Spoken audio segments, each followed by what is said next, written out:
Oi, gente, tudo bem com vocês? Espero que esteja todo mundo bem, em casa, com suas famílias. E hoje, como vocês podem, se vocês estão acompanhando aí o canal, a cada quinta-feira tem sido um jovem diferente que tem trazido a reflexão. E essa semana eu fiquei encarregada de trazer um pouquinho da palavra pra gente refletir. E eu pensei muito no que eu poderia falar. E na verdade eu tirei a minha. Eu embasei aquilo que Deus falou no meu coração com uma palavra que o pastor Rogério deu em 2012, lá na igreja, num culto da noite, sobre Atos 16. E desde quando falaram comigo, né? Já tem quase um mês isso. Eu pensei que eu gostaria de falar sobre crise de identidade, que eu acho que é uma coisa muito pertinente e por causa dessa pandemia toda, por causa do caos que a gente anda vivendo, tantas perdas que a gente sofreu nesses últimos anos, eu acho que é uma coisa inevitável para qualquer um de nós. E isso tem falado bastante ao meu coração e como eu acho que a palavra tem que servir primeiro para a gente e depois para o próximo, saibam que primeiro Deus tratou comigo para poder vir aqui falar com vocês. Então, eu tava hoje, né, terça-feira, vocês estão vendo na quinta, mas eu tava hoje preparando a mensagem e eu sentei com o meu caderninho aqui, que eu tenho há muitos anos, e eu uso esse caderninho para anotar pregações, para anotar orações e tal. E em 2012 eu anotei uma palavra do pastor sobre quando Deus abala os nossos alicerces. Talvez o pastor nem se lembre, mas eu estava folheando o meu caderninho hoje para poder achar uma página em branco para anotar aquilo que eu ia falar. E eu passei por essa página onde eu anotei essa palavra do pastor e fez todo sentido para mim. E eu fiz um link entre aquilo que eu queria falar e o que o pastor falou naquele dia. Então, o título da minha mensagem, se eu ainda não falei, que eu não me lembro, é Qual é a minha identidade? E por que eu trouxe esse tema, né? Muitas vezes quando a gente passa por perdas, sejam perdas de entes queridos, seja perda tanto pelo fim de um relacionamento, como pelo fim de uma amizade de anos, a gente sempre passa por um momento assim de reflexão sobre aquilo que nós somos, porque inevitavelmente essas pessoas têm um espaço muito grande, né? Tomam um espaço muito grande na nossa vida. E a perda dessas pessoas, seja por qualquer tipo, a pessoa não precisa ter falecido propriamente dita, mas só pela perda daquele laço isso pode causar um impacto na gente, porque as pessoas vêm e fazem parte daquela pessoa que nós somos, né, de quem nós somos. E a perda da convivência com aquela pessoa pode trazer um impacto muito grande pra gente. E aí, para embasar essa reflexão, eu colei do pastor, na verdade eu me inspirei nele, e eu trouxe o texto de Atos 16, do 23 ao 34. Então, enquanto vocês vão abrindo aí a Bíblia, eu vou dar um leve panorama para vocês do que tá falando aqui nesse versículo, nesse capítulo, aliás. Então, nesse capítulo, Paulo e Silas estão, né,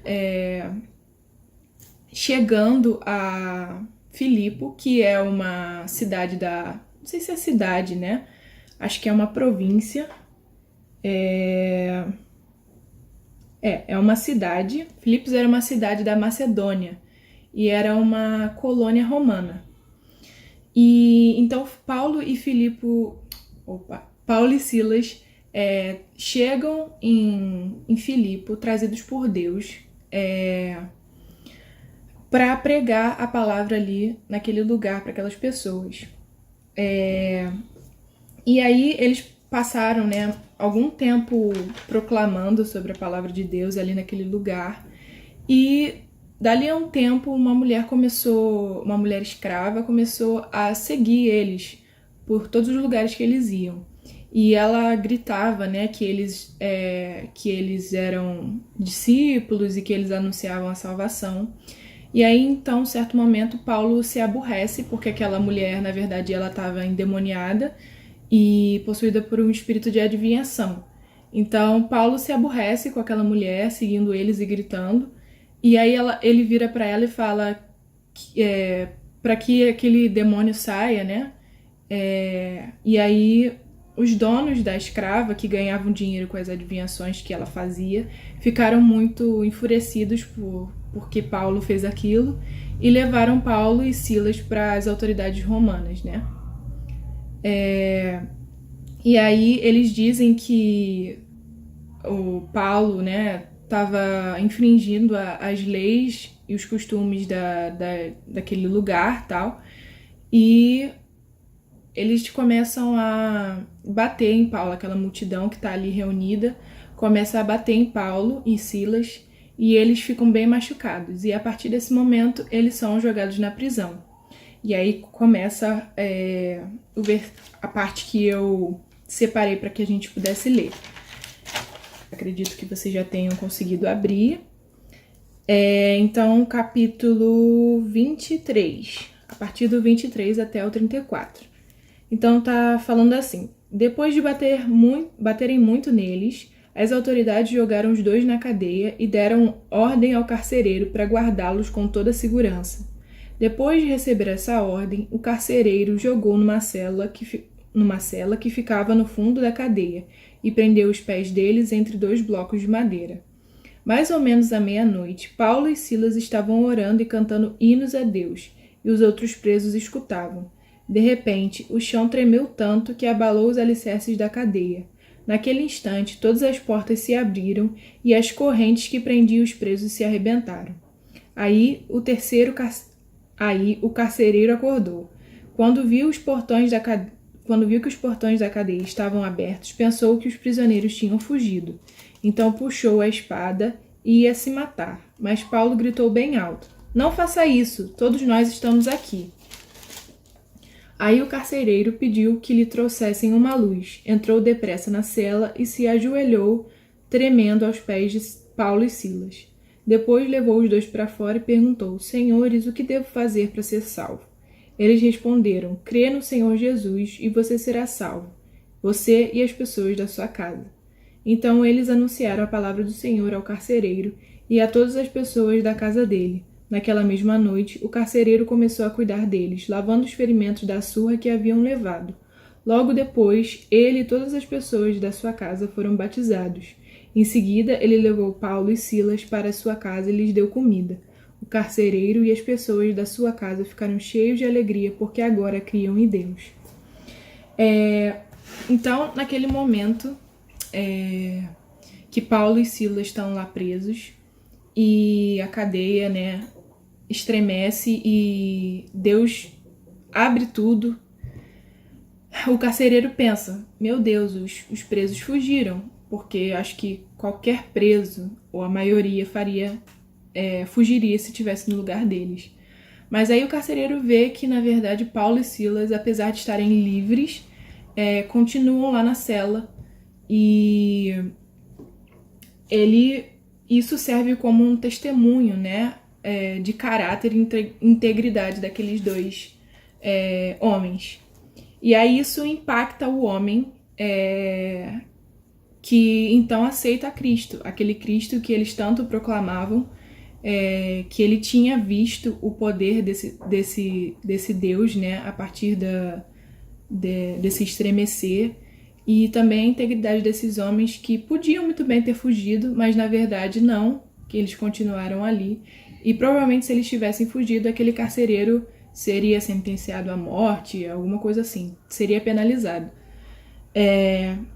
Então, o que eu quero dizer com tudo isso, né? O que isso tem a ver com a questão da identidade? Muitas vezes na nossa vida, Deus estremece os nossos alicerces. E é necessário que Deus faça isso para que a gente possa enxergar a sua face em nós. Isso ele faz em vários momentos da Bíblia. Ele fez com Jó, ele fez com o próprio Paulo.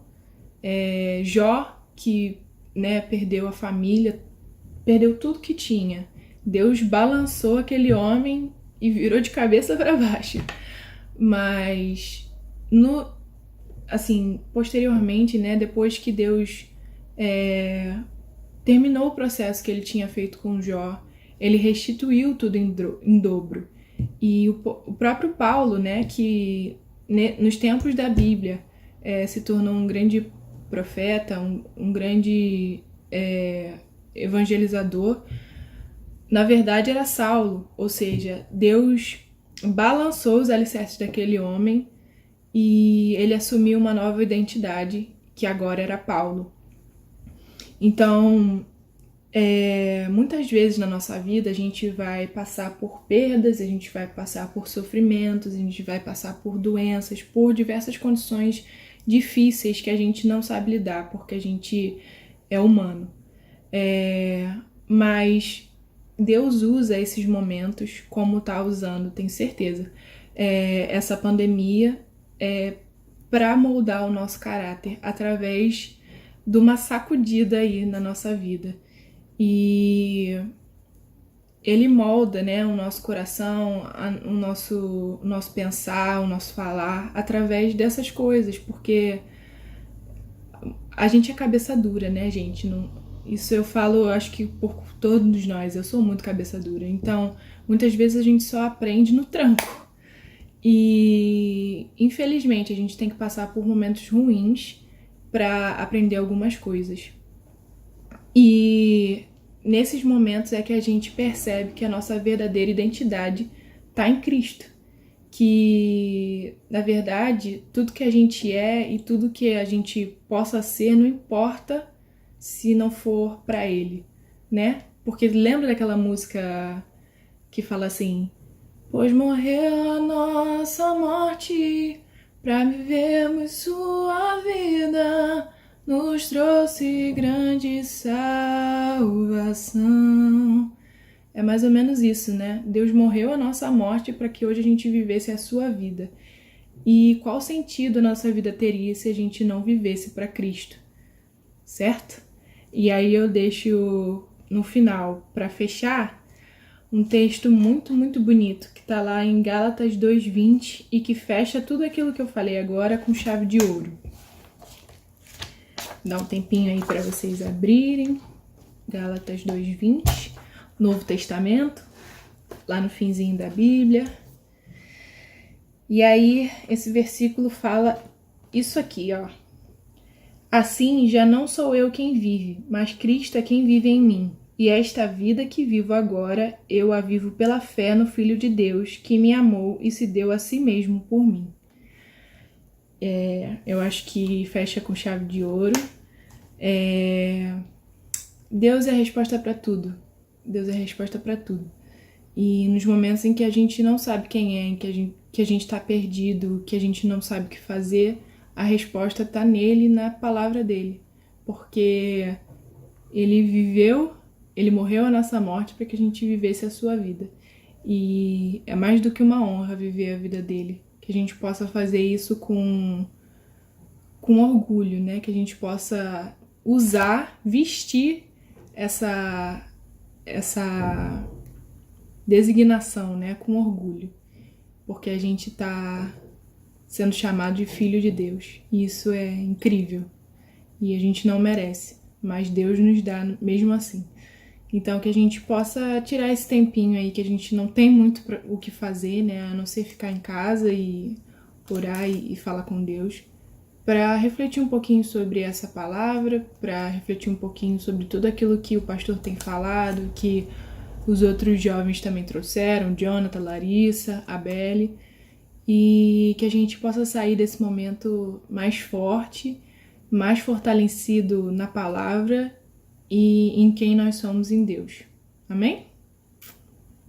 Que vocês possam ficar aí com com o Senhor, que eu espero que todos estejam seguros e bem, e tô morrendo de saudade. Não vejo a hora de a gente poder se abraçar novamente e cultuarmos a Deus um do lado do outro. Um beijo!